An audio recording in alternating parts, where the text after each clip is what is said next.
Kwanda, live on. Welcome back. You are listening to the Maureen Bvuma show on the Salam Media, and we're also live on Facebook. So, for our book review today, I am going to be chatting to Maureen Bvuma, who is the author of the book titled Queen on Wheels. Good day, Maureen. Thank you for joining me. Thank you for having me. All right, so let's start off with the title of the book, Queen on Yeah. Wheels. Where did you come up with it? So the title, I used to do posts on Facebook and ended off with the hashtag Queen on Wheels. And as I was going on, my auditor, my mentor at the time said to me, "Why don't you use that title as a book title? Maybe it'll get people's interest." I was like, that's a bit of a stretch, but yeah, I guess it worked. Yeah, it did indeed. So now, why did you choose writing to tell your story?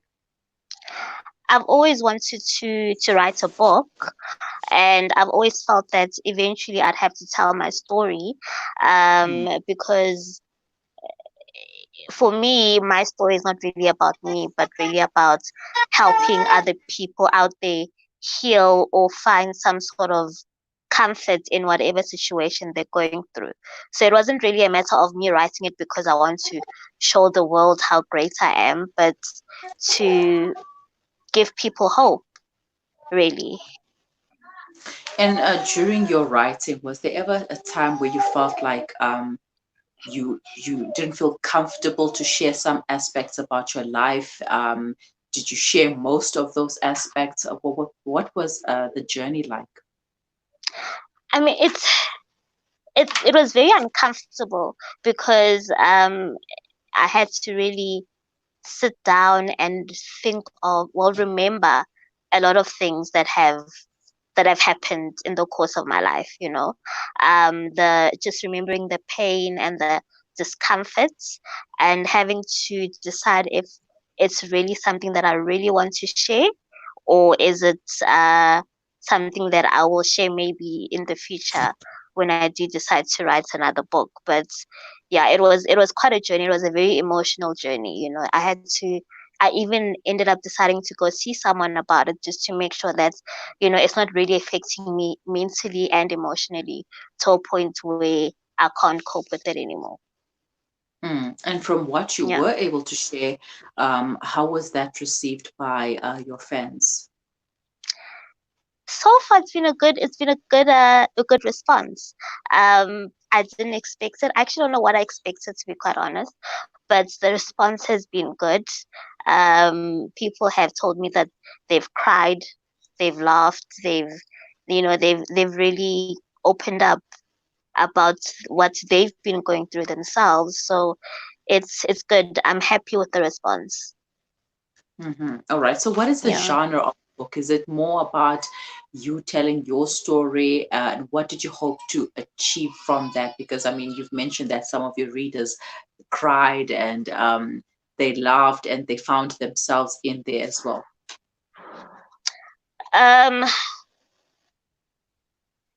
for me, it was really just a matter of um allowing people to I guess grasp the life lessons that we all go through, and Hmm. really to learn to appreciate yourself before anything else. It was really about self-love and understanding, and being able to live beyond your discomfort or your pain or your difference.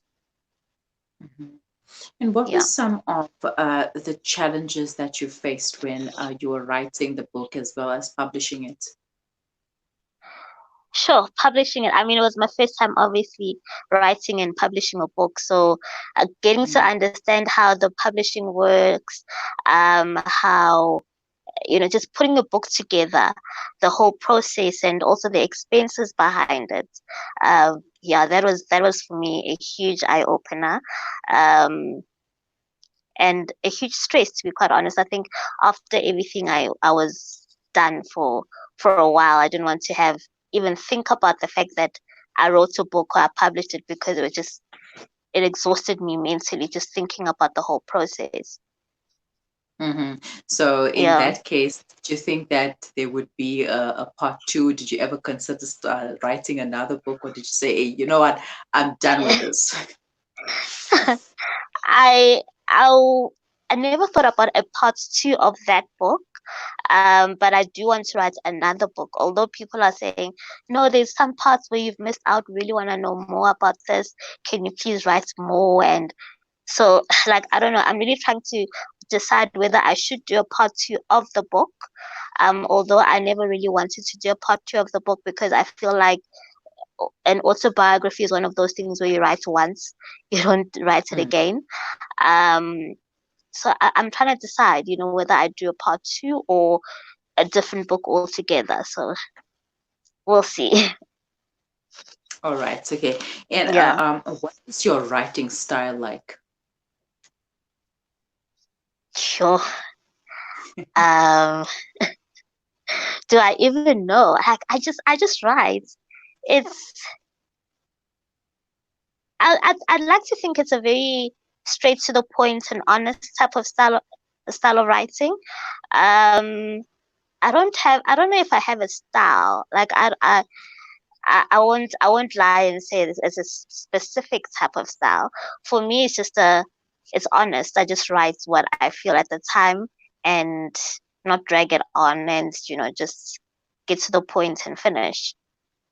So I can't really be specific to say it's a kind of style that has a genre or anything like that. Yeah.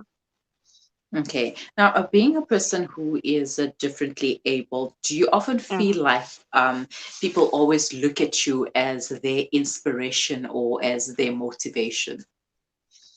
All the time. All the time. And sometimes it's a small things, like just being able to wake up and go on with your day. Someone will say, wow, I can't believe you do that. And for me, I don't know how to react to those things, Mhm, because I feel like waking up and going on with your day should not be seen as some sort of an inspiration. mhm, Um, you know, it's something that everybody does. Yeah, I mean, people do tell me that I'm the inspiration. I inspire them because I just live my life normally, and in my head, I would believe that's what's supposed to happen. I'm not supposed to, yeah, I'm not supposed to live my life in a different way mhm. to inspire someone. So I don't really know what people see as inspiration when they see you living at everyday life as an inspiration. So yeah. Do you often have times when you feel like, you know what, I do not want to be your inspiration. I do not want to be your motivation. I Yes. just want to be me and allow me to Yes. be me.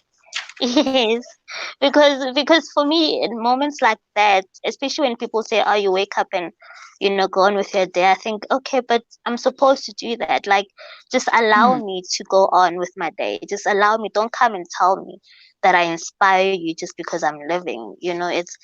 I mm, might as well tell you the same thing. Just rather come to me and tell me I inspire you because you saw me doing something amazing the previous day. It was just something different, not what everybody does all the time. So mm. it does get tiring and a bit irritating, to be quite honest, when somebody says, "Oh, you're so inspirational.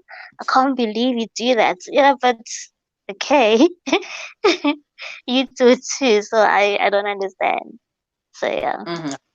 I think it comes down to us finding out what we find as inspiration and motivation. Mm, And if we can look at ourselves and see what we need to start with ourselves and start self-motivating and self yeah. inspiring before we can look at somebody else and say, hey, you inspire me because you're Yeah. able to do this and you're able to do that. And but you too can do that. You just have to Exactly. motivate and inspire yourself to do that. Exactly. Exactly. Now, speaking about a literature in South Africa, it Mm. is already quite challenging for Black authors and writers. Now, is there a market for differently abled writers? No, there isn't. Um, and I say this because already as a Black writer, it's your target audience is very limited, right? And as a differently abled person and an author, already you have to really grapple or fight for the bit of uh, audience that you can find. You have to work extra hard to get people to hear about your work and see your work and at least read your work and put the word out there about what you've written. So it's a very small market, um, and it's a lot of work to get into the market and really push to get your work out there. So yeah, it's not easy. It's not easy at all. So, what do you think needs to be done in order to make the market a little bit more accessible and easy to get into? I think people just need to be more accepting of different authors, accepting of different types of styles, accepting of different types of writing.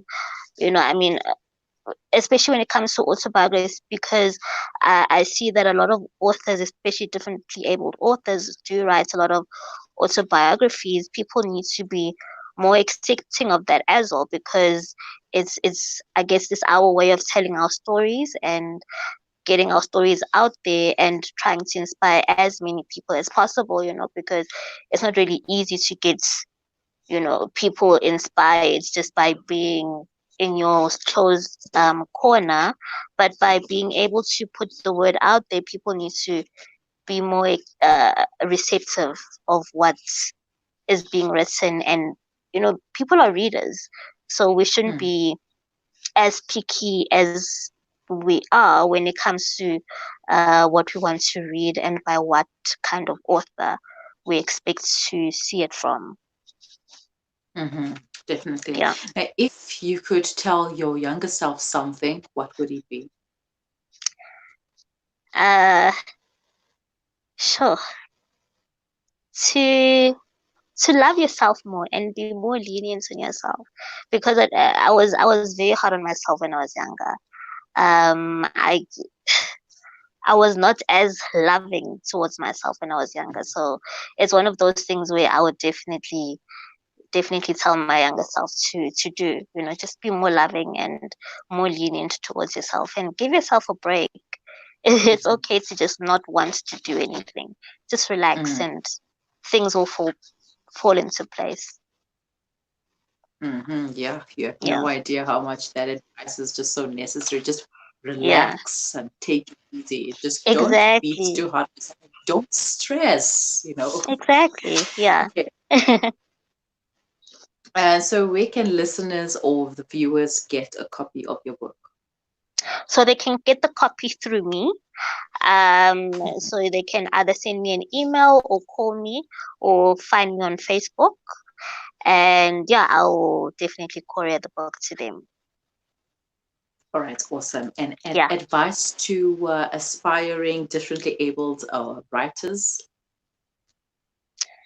To write and do not be scared to share your story. I mean, whatever it is, don't be scared to share it, because there are people out there who are waiting to read what you have to offer. I mean, at the end of the day, your words are your way of communicating. So don't limit yourself. Don't be scared. Don't be ashamed of what you think you want to write, but just write it and watch what happens. That's what I did. So yeah, Yeah, despite all of the challenges, just start somewhere, do it, just get it start done. somewhere. And Yeah, exactly, exactly. Yeah. okay, thank you so much for your time, Maureen, and it's been a pleasure. Thank you so much for having me. All right, take care, bye bye. Bye. Right, that was Maureen Bvuma, the author of Queen on Wheels. You can get yourself a copy of that book from Maureen. Find her on Facebook. That is Maureen Bvuma. That's MB, yeah, MBVUMA, and you can get yourself a copy of the book Queen on Wheels. And if you feel like you have a story to tell the rest of the world, a story you want to share, just start writing. You just need to start somewhere. I mean, other authors that I've interviewed started writing and shared their stories on Facebook. And look, they've got now 2 or 3 books out there. Um, if you have any comments, questions, queries, or suggestions, you can send them to us on WhatsApp. The number is 0617660355. Alternatively, you can leave them in the comments section below. Just stay with us. We will be right back.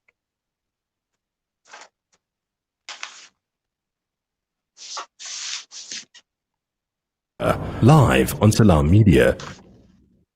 Discover the Africa of your dreams and